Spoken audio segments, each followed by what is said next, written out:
a vegetable casserole. And as you can see, once again, we have many ingredients, but this is again one of those things that you take a little time to put together, and then you go put it in the oven and you walk away for an extensive period of time. So it has its pluses and minuses there. If you've got time to do a lot of the cutting and the chopping of those things that can hold ahead of time, then you can put it together fairly quickly, and you can spend that time while it's in the oven enjoying your family or resting a little bit after work, or do this on the weekend. So we're going to start with about a cup of butternut squash that's cut in about 1-inch cubes. And whenever you're using a big squash like that, remember that you need to cut it so that it's got flat places so that you can rest it on the counter and actually do the cutting when it's flat and not rolling around and trying to chase it down. So we're going to mix everything in a big bowl. So I'm going to put the squash in there. I also have about a medium potato, and I'm using a red potato because I want it to hold its shape and not get it mushy at all. You could use a Yukon Gold potato as well. I've got about a cup of zucchini. Now, I used a fresh zucchini, but you could equally, in the cold weather, use frozen zucchini, which is what I've done with the green beans. I've used frozen green beans, and I'll probably need a little bit of help getting them out of the container here. You don't need to thaw them ahead of time because this is going to bake for a long time, and it's going to have time to thaw those out and continue the cooking in the oven. About a medium green pepper, medium carrot that we've cut in about 1/2-inch slices. Notice that nothing is cut real small. It's all cut in a fairly large chunk because it's going to be in the oven for a little over an hour actually. I've got about a cup of sliced mushrooms, and those you could use whatever kind of mushroom you have. If you find that you can't find one of these ingredients, for instance, it's the middle of winter and the zucchini doesn't look good and you don't have any left in your freezer from last summer, substitute another vegetable that's in here. Broccoli would work equally well. Cauliflower would work very well as well. So you have other options. The green peppers that I put in, you could have pulled those out of your freezer too. Just make sure that you break them up so they aren't in one big chunk, because sometimes they freeze together a little bit. I've got 2 cloves of garlic that I've minced. See if we can get those in there. And 15 ounces or 2 cups of no salt added diced tomatoes.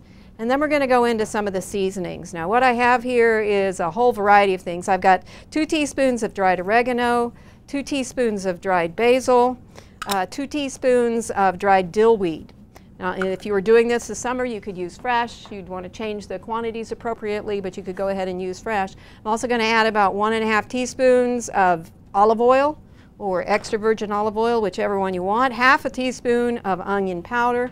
Notice one of the things that's not in here is onions, which is a little bit unusual. Usually they're in there, so if you're a big onion fan, that could go in here too. Just chop up a cup of onions, and then you may want to reduce the amount of onion powder that you've added. We did have chopped garlic, but I just put in 1/2 teaspoon of garlic powder as well to get a little bit more intense flavor.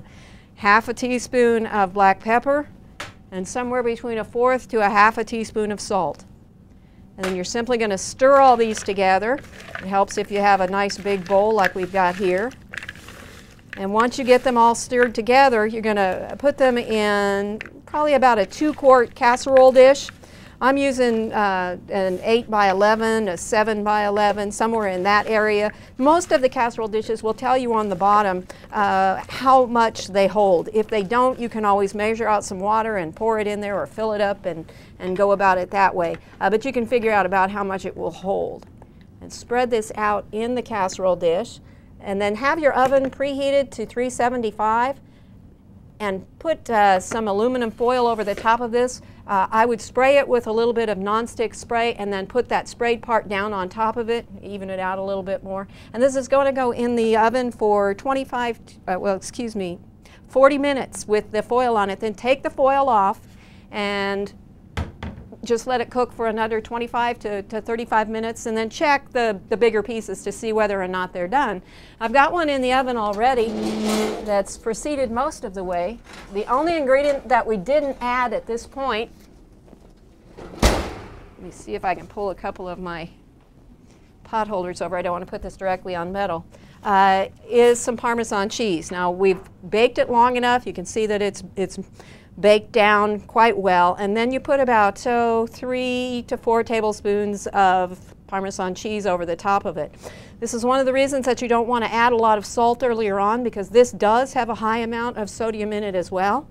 And then this is going to go back in the oven for about 5 minutes, and when the cheese is nice and melted, we'll be ready to eat. Okay, here you go, vegetable casserole. Now, this makes a great side dish for 6 people. You could also add beans to it and make it an entire meal, and it is really wonderful on a nice cold evening.